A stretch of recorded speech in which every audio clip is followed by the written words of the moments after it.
Hello and welcome to Wisdom and Wealth, a YouTube channel designed for those navigating life's later chapters. We aim to explore timeless wisdom and actionable strategies for building a fulfilling and prosperous life, especially for those of us over 40. Today, we're diving into a powerful Buddhist concept, one that can transform how you manage your thoughts and, ultimately, your life.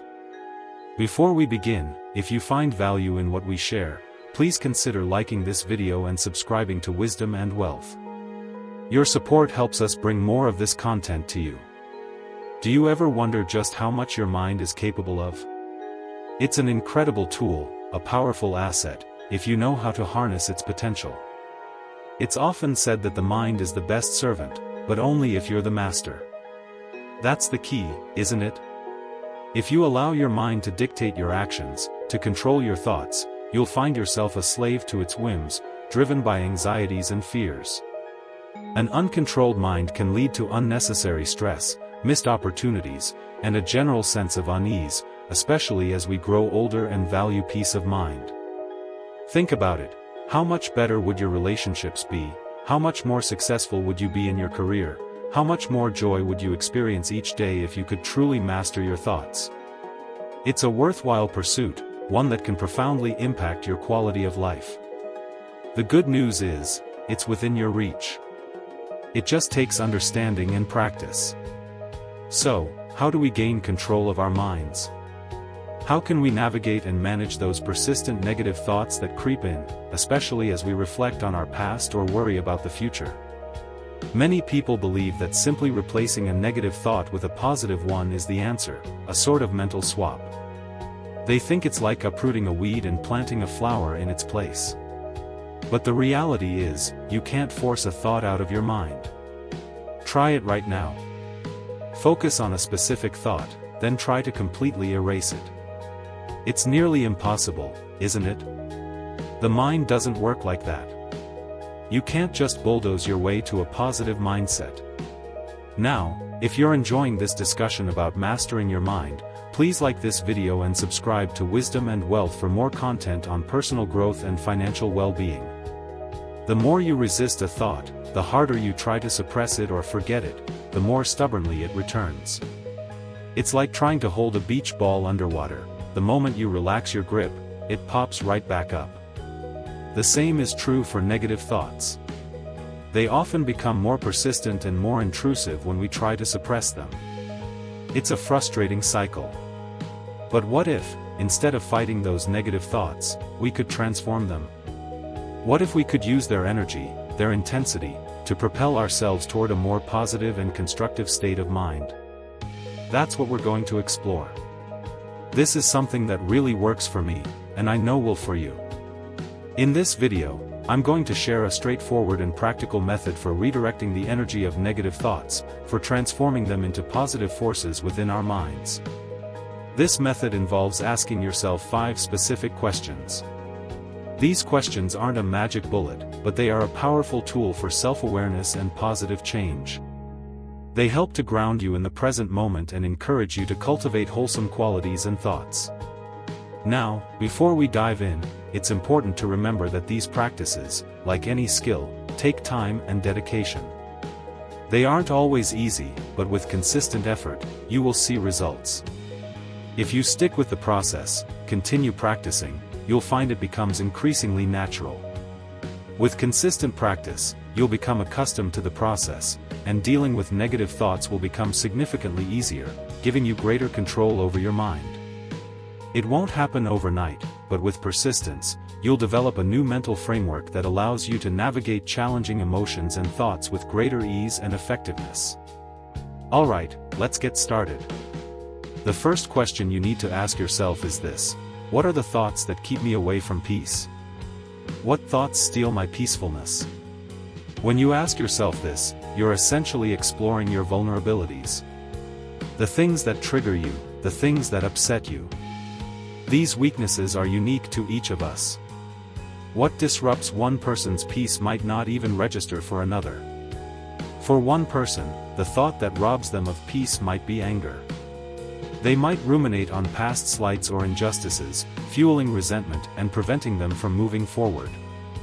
For another, It might be jealousy, a constant comparison of themselves to others, leading to feelings of inadequacy and dissatisfaction. Still others might be plagued by procrastination or laziness, feeling guilty for not pursuing their goals and dreams. When you genuinely ask yourself, what makes me disturbed? What steals my peace? You gain a deeper understanding of your inner workings, your personal challenges. The more honest you are with yourself, the more powerful this exercise will be. Once you identify your weaknesses, the specific thought patterns that disrupt your peace, you're in a much better position to address them. You are starting to understand what steals your peace. It becomes easier to deal with that negative state of mind. So, take some time to reflect on this question: what steals my peace? What specific thoughts or patterns consistently disrupt your sense of calm and well-being? The clearer you are about your triggers, the more effectively you can manage them. The second question you can ask yourself is, what am I thinking right now? This is a powerful question, a cornerstone of mindfulness, that brings your mind firmly into the present moment. It forces you to focus on what's happening within you at this very instant. This question helps you understand the current state of your mind. Most of the time, our minds are either dwelling on the past, replaying old events and regrets, or projecting into the future, worrying about what might happen. Rarely does our mind reside fully in the present, where life is actually unfolding. By asking, what am I thinking now? You gently nudge your awareness back to the here and now, interrupting the endless loop of past and future. Ask this question as often as possible. Make it a habit. What am I thinking now? What am I doing now? This brings your awareness into the present moment. Most of the time, our awareness drifts from one area to another, caught in memories or fantasies. It rarely settles in the present. Once you come into this present moment, it becomes easier to solve problems because you understand what's truly happening. You have a clear picture of the current situation. When you ask yourself this question, you'll uncover a multitude of answers. Perhaps you'll realize, my mind is consumed by anger right now, or I'm feeling stressed. You might discover you're caught in a problem, or you're worrying about something. These answers are valuable insights. If you're finding this helpful, please consider liking this video and subscribing to Wisdom and Wealth. Once you identify the thought, once you catch it in your mind, it becomes easier to manage. Now that you're grounded in the present, and you've identified the specific thought, you can move on to the third question. This is a critical step in transforming negative thoughts. The third question is this thought pattern helpful to me? When you ask this question, you delve into the core of the problem, prompting yourself to evaluate the consequences of your negative state. You start to consider the downside. For instance, if you're consumed by anger, ask yourself, is this anger really helping me? Is it going to improve the situation? The answer, inevitably, will be no. The anger isn't beneficial, it only hurts you and potentially others. It can escalate conflicts, damage relationships, and lead to regret. When you ask yourself this question, you create an opportunity to reflect on the disadvantages of your thought patterns. The more vividly you recognize the drawbacks, the easier it becomes to step away from them, because you understand that they are ultimately harmful. So often, we react without considering the consequences. We think without acknowledging the downsides of our thought patterns. That's why it's crucial to ask yourself, is this really helping me? It's a powerful way to break free from destructive cycles. Now you've identified your state of mind, you've grounded yourself in the present, and you recognize that your current thought pattern isn't helpful. You're ready for the next question. Now, you can ask yourself, what's the best thing to do instead of staying in this negative state? This question shifts your focus from the problem to the solution.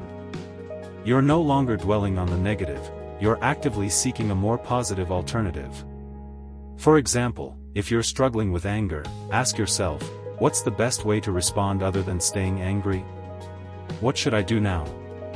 You might realize that you need to forgive someone, or to let go of the anger. If you want to find peace within your mind, you need to release that anger. This brings you to a solution. What's truly amazing is that we all instinctively know what's right and wrong. We know what actions are beneficial and what actions are harmful. Think about it, we know that excessive sugar is detrimental to our health. Yet, when we prepare our tea or coffee, we often add an extra spoonful. We know it's bad, yet we do it. That's why the crucial question is, what's the best thing I can do now? Is it to forgive? To release the jealousy? To overcome the laziness and get to work? When you ponder this question, you're discovering the solution within yourself. You're taking responsibility for your well-being. So, ask yourself, what's the best thing I can do to break free from this negative state? This will lead you to a more positive path. You've identified the problem, you're grounded in the present, you know it's not helpful, and now you have a solution. What's left? The next step is to think about the benefits of cultivating a positive state of mind. Focus on the advantages of choosing forgiveness, of releasing jealousy, of overcoming laziness and embracing productivity. What could be better? When you envision the rewards, you'll naturally gravitate toward that state. Think about the benefits of forgiveness: reduced stress, improved relationships, inner peace. Consider the advantages of letting go of jealousy: increased self-esteem, genuine happiness for others, freedom from constant comparison. Envision the rewards of overcoming laziness, achieving your goals, building confidence, experiencing the satisfaction of accomplishment.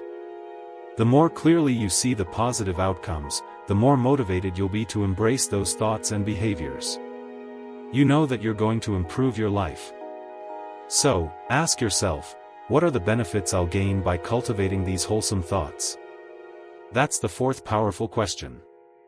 At this point, you've asked yourself all the questions, you have the information you need to control your mind, and you know what to do. But now there's only one thing that remains. And that is to take action. That's the only thing. To fully realize the benefits of this process, it's essential to translate your insights into tangible action. Choose forgiveness, release jealousy, embrace productivity. Put your plan into motion, and actively cultivate wholesome qualities within your mind. But always remember, none of this is easy. However, it's so rewarding. It requires effort. We'll face setbacks. We'll encounter failures along the way. However, consistency is key. Don't be discouraged by challenges. The path to mastering your mind isn't always smooth, but it's a journey worth taking. So that is how we deal with our mind. As you continue on, maintain your consistency, and you will be so good at this. It will become part of your life. So practice this and see how it works for you. If you found this video helpful, please like and subscribe, and share it with your friends. We have more coming for you, so I will see you in the next video. Thank you for watching Wisdom and Wealth. We hope you found this discussion valuable. Remember, mastering your mind is a journey, not a destination. Be patient with yourself, celebrate small victories, and continue to cultivate positive thoughts and behaviors. And above all, never give up on the pursuit of inner peace and well-being.